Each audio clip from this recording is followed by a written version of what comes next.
Hello students, निश्चय IAS के YouTube programme में आपका स्वागत है। आज हमारे सामने करंट अफेयर्स में जो टॉपिक है आप देख पा रहे हैं, राज्यों के बृहद राजकोषीय स्वास्थ्य पर कैग रिपोर्ट। यानी कैग ने यानी सीएजी ने राज्यों के फिजिकल हेल्थ पर हाल ही में एक रिपोर्ट पेश की है। उस पर यह हमने टॉपिक आपके लिए बनाया है और इसका जो स्रोत है आप देख पा रहे हैं द हिंदू है और ये इंडियन इकोनॉमी से संबंधित है। ठीक है, तो इसमें हम चर्चा करेंगे कि रिपोर्ट के आधार पर इसमें हम चर्चा करेंगे कि कैग ने किन राज्यों के सामने क्या चुनौतियां हैं राजकोषीय स्वास्थ्य को लेकर और किन राज्यों ने राजकोषीय स्वास्थ्य के पैमाने पर बेहतर प्रदर्शन किया है। साथ ही जो है इसमें हम चर्चा करेंगे कि उनके राजस्व के केंद्र के मदद के अलावा और कौन कौन से स्रोत हैं जो अपने राजस्व को वो जुटा पाते हैं राज्य। तो शुरू करते हैं हम यह टॉपिक, आप देखिए प्लीज। देखिए, सबसे पहले हम इसमें हालिया समाचार देख लेते हैं। जैसा कि मैंने आपको बताया ही कि नियंत्रक महालेखा परीक्षक यानी सीएजी ने 28 राज्यों की राजकोषीय स्थिति पर अपनी पहली दशकीय समीक्षा जारी की है। यह दशकीय समीक्षा है, यह पहली दशकीय समीक्षा, पहली बार इसको जारी की गई है, आप ये समझ लीजिए। ठीक है, और जिसमें यह दर्शाया गया है कि इन राज्यों का सार्वजनिक ऋण यानी आंतरिक उधार एवं केंद्र से प्राप्त ऋण सहित पिछले 10 वर्षों में 3 गुना हो गया है और वित्त वर्ष 2022-23 में इतना 59.6 लाख करोड़ तक पहुंच गया है, जिससे राजकोषीय स्थिरता को लेकर चिंताएं बढ़ गई हैं। मतलब फिजिकल हेल्थ में सीएजी ने राज्यों की जो फिजिकल हेल्थ को लेकर चिंता जताई है, क्योंकि 2022-23 में जो उनकी उनकी जो ऋण है 59.6 लाख तक पहुंच गई है, जो कि एक चिंता का विषय है। किसी भी राज्य के लिए सामूहिक रूप से अगर इतना जो है ऋण है तो वो अच्छा नहीं माना जाएगा उसके फिजिकल हेल्थ के लिए। तो यही इस रिपोर्ट में बताया गया है कि किन राज्यों की फिजिकल हेल्थ कैसी है और क्या क्या चुनौतियां उनके सामने हैं और वो जो है राजस्व के अनुस्रोत क्या क्या है। देखिए, हम इस रिपोर्ट के अनुसार भारत के राज्यों की बृहद राजकोषीय परिदृश्य पर चर्चा करेंगे। ठीक है, देखिए, जैसे एक दशक में ऋण वृद्धि, अब चूंकि एक दशक से संबंधित है 2013 से लेकर 23 तक, तो इसमें 13 से 14 में जो है 17.57 लाख करोड़ रुपए से 3 गुना बढ़कर 59.6 लाख करोड़ रुपए हो गया है। यानी पिछले 10 वर्षों में जो है राज्यों का कर्ज 17.57 लाख करोड़ था, वही बढ़कर जो है 59.6 लाख हो गया है, करोड़ हो गया है। अब देखिए 17.57 लाख करोड़ और अभी क्या हो गया है 59.6 लाख करोड़। तो आप ऐसे समझ सकते हैं कि राज्यों का जो है ऋण कितना इन 10 वर्षों में बढ़ गया, 3 गुना बढ़ गया है। ठीक है, उसी प्रकार वित्त वर्ष 2022-23 में राज्यों का ऋण भारत के सकल घरेलू उत्पाद का 22.17% रहा, यानी भारत के जीडीपी का 22.17% जो है राज्यों का ऋण है। आप समझ सकते हैं कि राज्यों का ऋण किस स्तर तक बढ़ गया है, इसलिए इसमें चिंता जताई जा रही है इस रिपोर्ट में। ठीक है, सकल घरेलू उत्पाद में ऋण का अनुपात 16.66 से बढ़कर 22.96 हो गया, जो अधिक राजकोषीय भार को दर्शाता है। देखिए कि सकल घरेलू जो राज्य उत्पाद है, मतलब किसी भी राज्य का जो उत्पाद है, उसका जो है 22.96% हो गया है, जो कि पहले 16.66% था। तो कर्जा जो है, ऋण जो है राज्यों का बढ़ता जा रहा है, जो कि ये एक चिंता को दर्शाता है। किसी भी राज्य की राजकोषीय स्थिति तभी सुदृढ़ हो सकती है जब उसका ऋण जो है एक सीमित मात्रा में हो, ऋण इतना ना बढ़ जाए कि उसके लिए फिर उसका भुगतान करना बहुत ही जो है उसके लिए चुनौतीपूर्ण हो। देखिए, राज्यवार विविधताएं, अब इसमें समझते हैं कि किन राज्यों का कितना जो है ऋण है, कितना प्रतिशत जीडीपी का ऋण है। अब इसमें देखिए, जैसे पंजाब का ऋण जो है सबसे ज्यादा है 40.35, मतलब पंजाब की जीडीपी में उसका जो है 40% से अधिक ऋण ही है। तो आप समझ सकते हैं कि कितनी जो है स्थिति चुनौतीपूर्ण है। उसके बाद नागालैंड का स्थान है, देख पा रहे हैं आप, 37.15% है। उसके बाद पश्चिम बंगाल का 33.70। अब इससे आप समझ सकते हैं कि इन 3 राज्यों की स्थिति क्या है, उनके जो है जीडीपी का लगभग 40% से ज्यादा तो पंजाब का है, नागालैंड का आप देख पा रहे हैं 37.15, उसी प्रकार पश्चिम बंगाल का 33.7% जो है ऋण है उनके जीडीपी का। तो आप ऐसे समझ सकते हैं कि कितनी हालात जो है कितने चुनौतीपूर्ण है।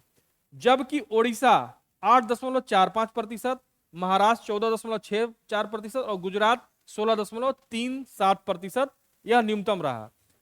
ये तो ठीक है कि मान लीजिए एक तरफ तो आप गुजरात जो है इंडस्ट्रियलाइज स्टेट है, महाराष्ट्र भी भारत का सबसे बड़ा जीडीपी में और एक तरह से इंडस्ट्री वहां पे भी, तो इन दोनों का प्रदर्शन तो बेहतर है।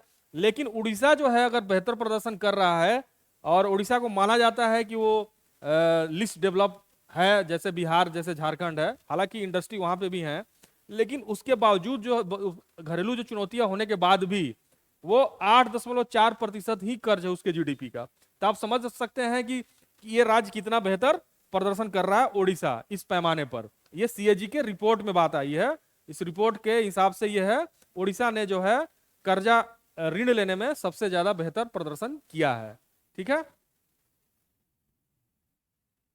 अब देखिए उधारी के स्रोत। अब अभी तक हम लोग ये चर्चा की है कि उनका उधार जो है या ऋण जो है उनके जीडीपी का कितना प्रतिशत है।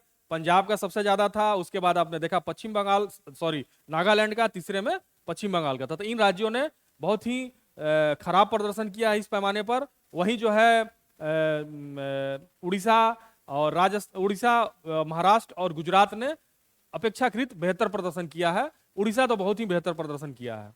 अब देखिए इनके जो ऋण लेने के जो स्रोत हैं वो स्रोत देखिए, जैसे प्रतिभूतियों से लेते हैं ऋण, ट्रेजरी बिलों से लेते हैं, बॉन्ड से लेते हैं, बैंकों से लेते हैं, आरबीआई से लेते हैं, बेज एंड मीन एडवांस तथा भारतीय जीवन बीमा निगम और राष्ट्रीय कृषि यानी नाबार्ड जैसी संस्थाओं से खुले बाजार से लिए गए ऋण है। इन स्टेट के जो ऋण है ये संस्था है, इनके द्वारा जो है ये ऋण लेते हैं।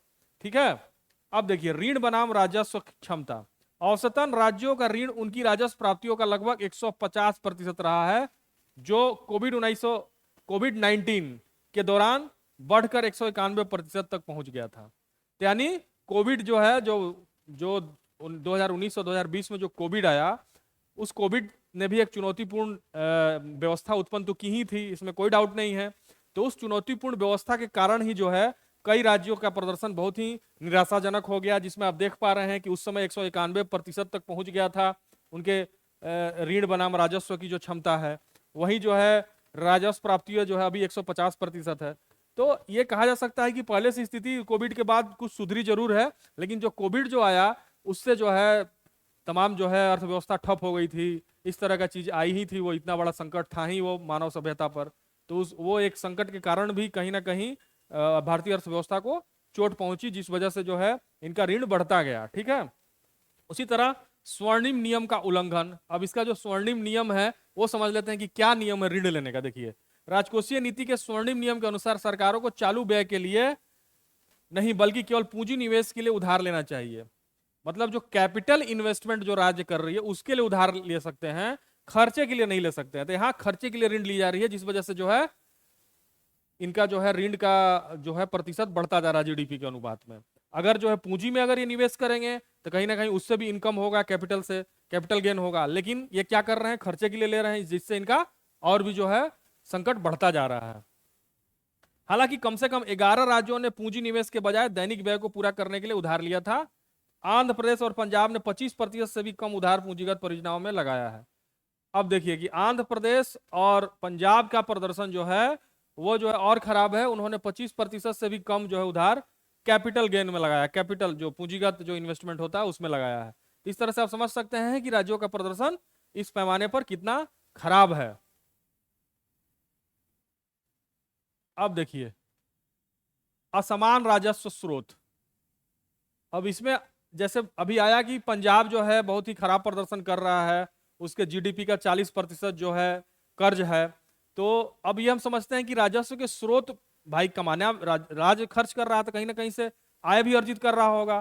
तो आय अर्जित के और अलग अलग से कौन से उसके जो है स्रोत हैं वो भी आप समझ लीजिए। देखिए जैसे कैग रिपोर्ट दर्शाती है कि राज्य अत्यधिक परिवर्तनशील राजस्व स्रोतों पर निर्भर है। उदाहरण के लिए देखिए केरल की लॉटरी ने 2022-23 में लगभग 12,000 करोड़ रुपए का योगदान दिया।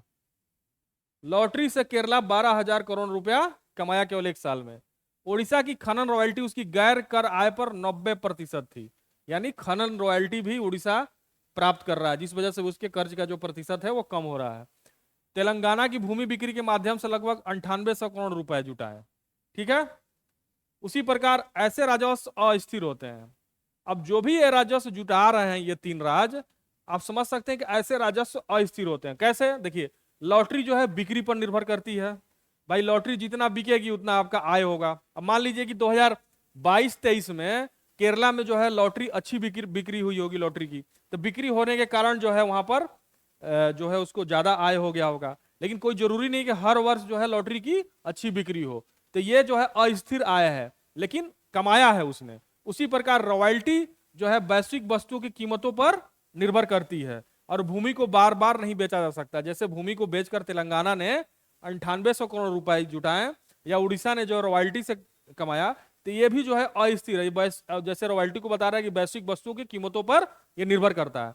तो कुल मिलाजुला के कहने का मतलब ये जो आय अर्जित कर रहे हैं कुछ राज्य, जिसका उदाहरण हम लोगों ने दिया, वो कहीं ना कहीं जो है अस्थिर आय है। हालांकि उन्होंने इस दौरान आय जरूर किया है। ठीक है, यहां तक कि उत्तर प्रदेश जैसे अधिशेष अर्जित करने वाले राज्यों ने भी अपनी प्राप्तियों का केवल 42% आंतरिक रूप से अर्जित किया, जो कि केंद्रीय हस्तांतरण पर बहुत अधिक निर्भर था। अब कहने का मतलब कि उत्तर प्रदेश भी कम चुनौतियों का सामना नहीं कर रहा है, केवल 42% ही आंतरिक रूप से अर्जित किया, मतलब अपने आय से अर्जित किया, और बाकी चीजों के लिए वो कर्जा पर या केंद्र के हस्तांतरण पर ही वो डिपेंडेंट है। अब देखिए, बढ़ती उधारी और ऋण भार, ये समझ लीजिए। राज्यों की राजकोषीय स्थिति उनके उधारी पैटर्न पर भी परिलक्षित होती है।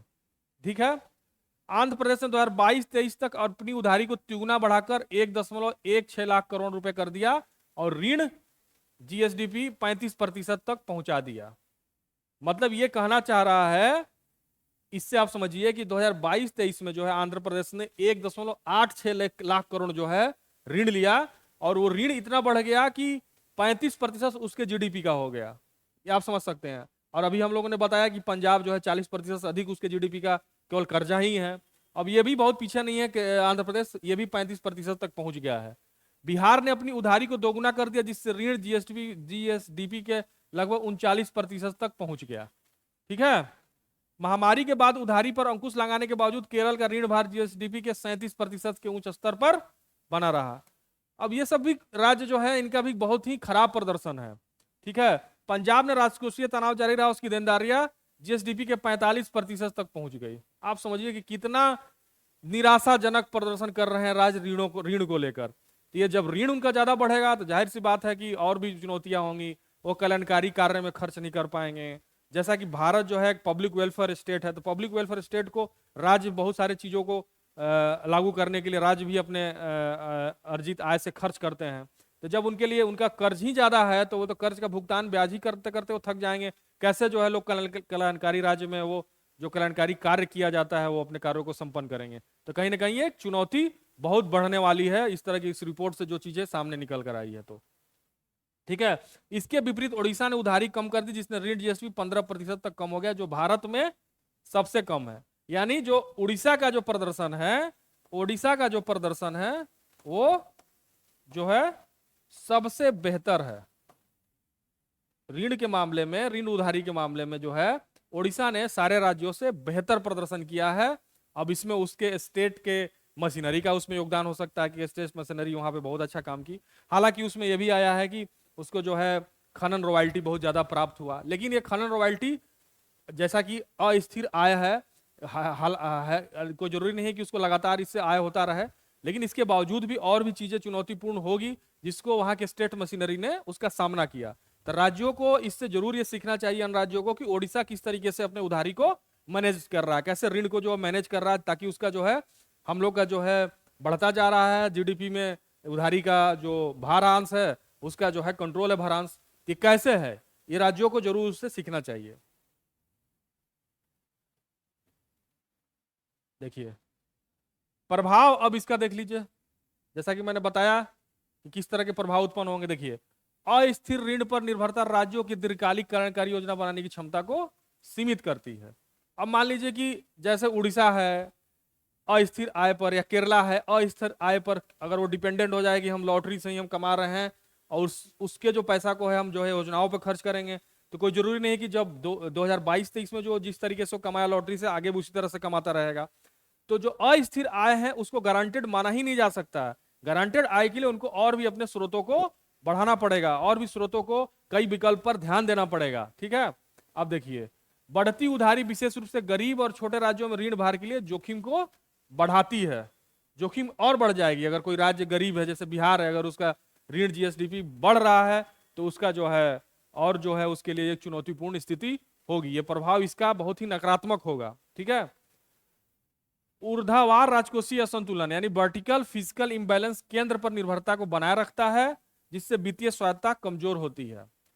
अब ये जो वर्टिकल फिजिकल इंबैलेंस जो होता है, इसका मतलब कि जो जितनी भी संस्थाएं हैं स्टेट मशीनरी में, उनको खर्च को लेकर संतुलन नहीं है। तो संतुलन नहीं होने के कारण जो है वर्टिकल फिजिकल इंबैलेंस हो गया है। जब संतुलन विभिन्न संस्थाओं में नहीं रहेगी तो जाहिर सी बात है कि खर्च के लिए जो है वो केंद्र पर निर्भर रहेंगे बहुत सारी चीजों के लिए। तो जब केंद्र पर निर्भर रहेंगे तो उनकी जो अपनी जो वित्तीय स्वायत्तता है वो कमजोर होगी, और यहीं पे होता है जो है कोऑपरेटिव ये जो है राजकोषीय जो स्वायत्तता है वो कहीं ना कहीं उनकी जो है कमजोर होगी। ठीक है,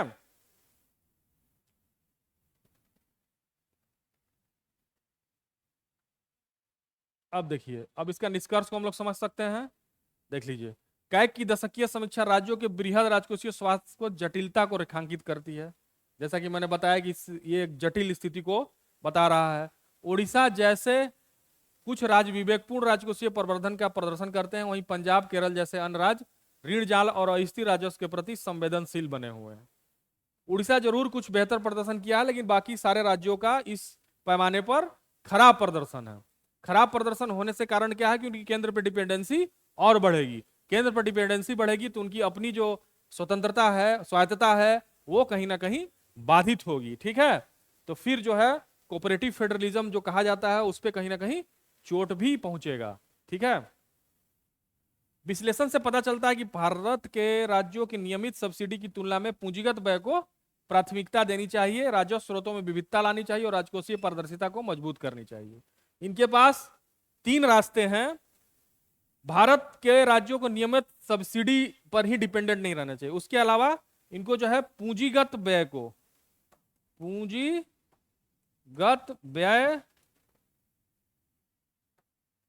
को प्राथमिकता दें। पूंजीगत व्यय को प्राथमिकता देंगे तो कुछ ना कुछ वहां से आय आएगा। ठीक है, राजस्व के स्रोतों में विविधता लाएं, राजस्व के स्रोत में विविधता। और जो तीसरा है राजकोषीय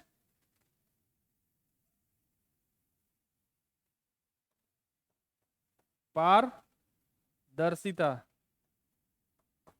ठीक है, ये तीन बिंदुओं पर अगर बेहतर प्रदर्शन कोई भी राज्य करेगा, अपने स्टेट मशीनरी को कहेगा कि इन सब चीजों पर ध्यान दे, न सिर्फ ध्यान दे उसको बल्कि लागू भी करें बहुत बढ़ चढ़कर, तब कुछ हो सकता है कि इन चुनौतियों से पार पा सकते हैं राज्य। और साथ ही साथ उनको उड़ीसा से भी सीखना चाहिए कि किस तरीके से जो है अपने फिजिकल हेल्थ को वो अपेक्षाकृत मैनेज किए हुए हैं।